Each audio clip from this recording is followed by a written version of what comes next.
Dan ketika itu Sayyidah Fatimah radhiyallahu anha melihat ayahanda dalam keadaan begitu, beliau mengatakan, wa karabah, alangkah deritanya aku melihat engkau wahai ayahandaku, alangkah susahnya aku melihat keadaanmu wahai ayahandaku. Dan baginda sallallahu alaihi wasallam mengatakan, ya Fatimah, la karba ba'dal yaum, la karba ba'dal yaum, tidak akan ada lagi kesusahan selepas hari ini wahai Fatimah, tidak akan lagi ada kesukaran hidup di dunia ini selepas hari ini wahai Fatimah. Wahai purnama yang indah lagi sempurna, bagaimana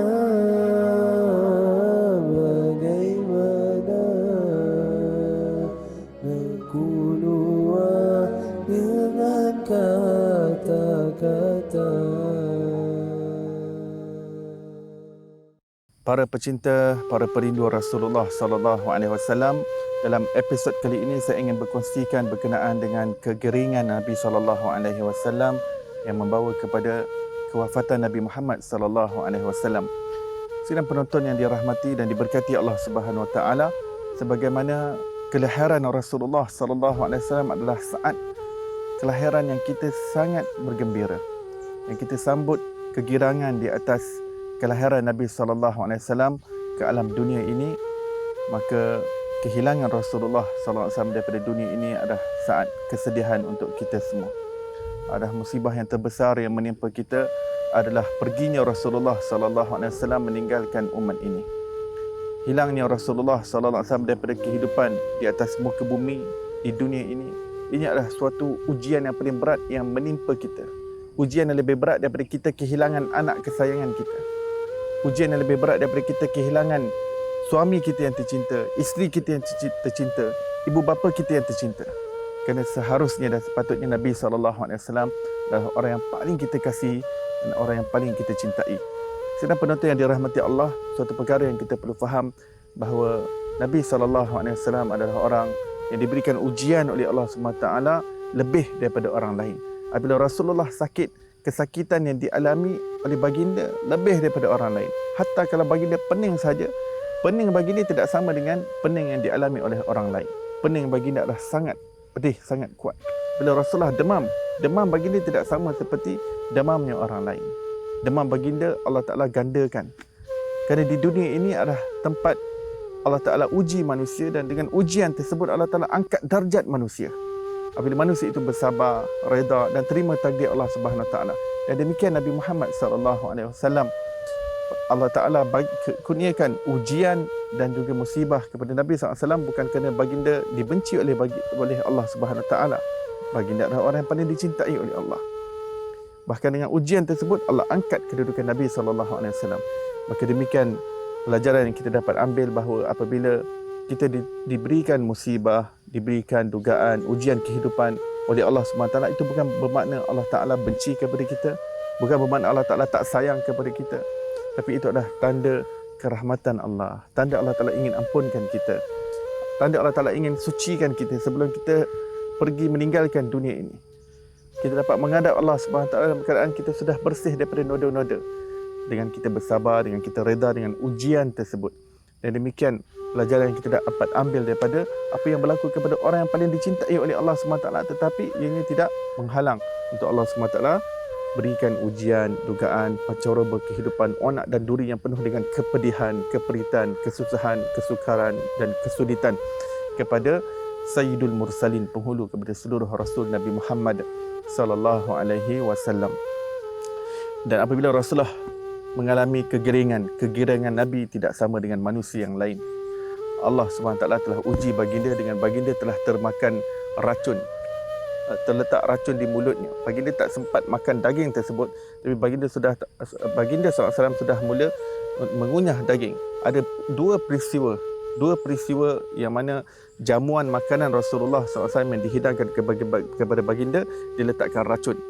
Yang mana dalam satu peristiwa baginda langsung tidak meletakkan makanan di mulutnya, tapi pada peristiwa yang kedua makanan sudah berada di mulut baginda sallallahu alaihi wasallam, dan barulah baginda diberitahu sama ada malaikat yang bagi tahu ataupun makanan itu yang berbicara pada Rasulullah bahawa ini ada racun, maka baginda mengeluarkannya. Tetapi racun itu telah masuk ke dalam badan Rasulullah sallallahu alaihi wasallam melalui air liur Nabi Muhammad sallallahu alaihi wasallam, dan akhirnya racun itu telah menyelinap ke segenap tubuh yang penuh barakah Nabi Muhammad sallallahu alaihi wasallam.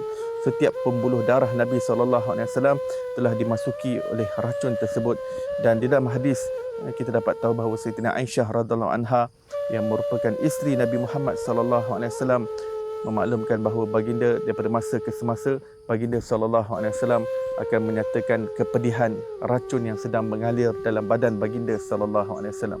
Hari ini ada orang yang diuji dengan kanser, ada orang yang diuji dengan pelbagai penyakit, tetapi penyakit yang dialami oleh Rasulullah disebabkan racun tersebut adalah lebih pedih daripada orang lain, adalah lebih perit daripada orang lain. Baginda menanggung, baginda ke kanan, ke kiri, baginda mundar mandir, baginda berjalan, baginda berbaring dalam keadaan racun sedang mengalir dalam diri baginda. Baginda sedang menanggung kesakitan. Ini orang-orang mengganggu Rasulullah sehingga begitu, dan Rasulullah memaafkan orang yang meracuni Rasulullah sallallahu alaihi wasallam. Itu adalah pelajaran yang besar kita belajar daripada Rasulullah. Walaupun sesuatu yang dilakukan yang boleh mengancam nyawanya, tetap Rasulullah sallallahu alaihi wasallam memberikan kemaafan dengan harapan Allah Taala kurniakan hidayah kepadanya. Maka Nabi sallallahu alaihi wasallam menanggung bertahun-tahun keperitan racun yang mengalir tersebut. Oleh kerana itu para ulama mengatakan kewafatan Rasulullah sallallahu alaihi wasallam itu adalah kesan daripada racun yang diletakkan oleh Yahudi di dalam makanan Rasulullah sallallahu alaihi wasallam. Pada Haji Wida, Nabi sallallahu alaihi wasallam telah menyampaikan khutbahnya yang terakhir, dan antara yang diucapkan di dalamnya adalah, wahai sahabat-sahabatku, sesungguhnya aku tidak tahu adakah tahun depan kita dapat bersama lagi. Boleh jadi ini adalah tahun yang terakhir kita bersama. Dan telah turun ayat Al-yawma akmaltu lakum dinakum. Hari ini telah sempurna iman. Hari ini telah aku sempurnakan agamamu untuk kalian. Firman Allah dalam surah Al-Maidah. Ini adalah antara ayat yang terakhir. Apabila turun saja ayat ini, Sayyidina Abu Bakar As-Siddiq radhiyallahu anhu sudah mendapat isyarah bahawa ini adalah tanda tidak lama lagi Nabi sallallahu alaihi wasallam akan meninggalkan dunia ini. Kerana apabila misi seorang nabi iaitu untuk membawa agama, apabila agama itu telah sempurna, itu adalah petanda bahawa tak lama lagi nabi itu akan diambil oleh Allah Subhanahu wa taala.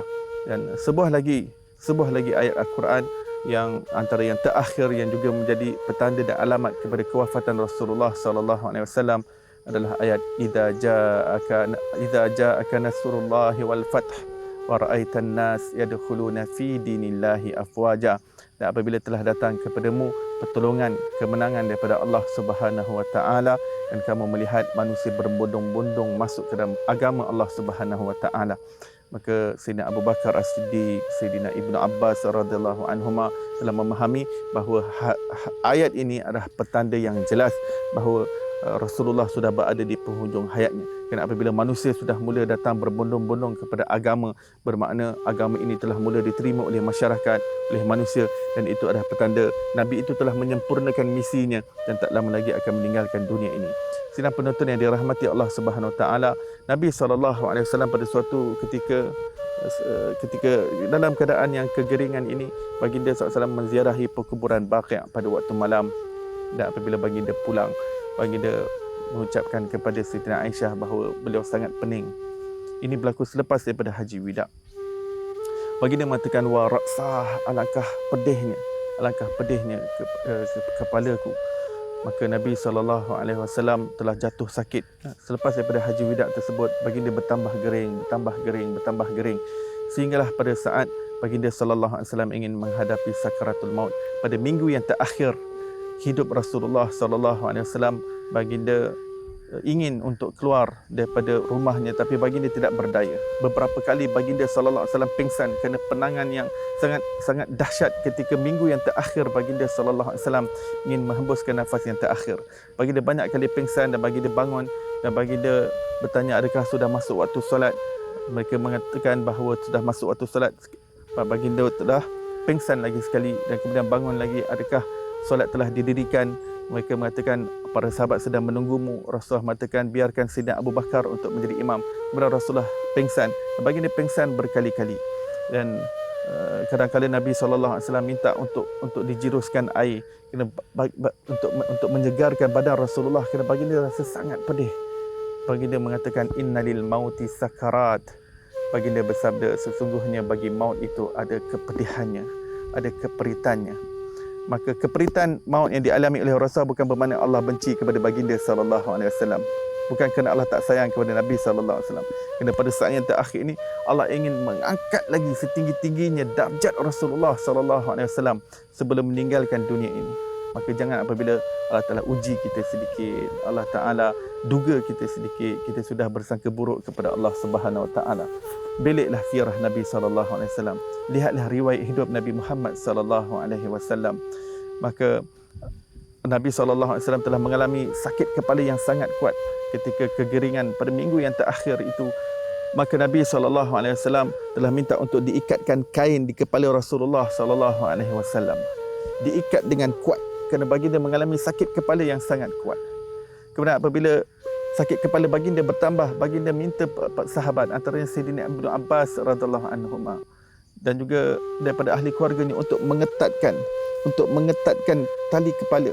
Dalam hadis Tirmizi menyebutkan tali kepala itu berwarna kuning, diikatkan lebih kuat untuk diketatkan lagi.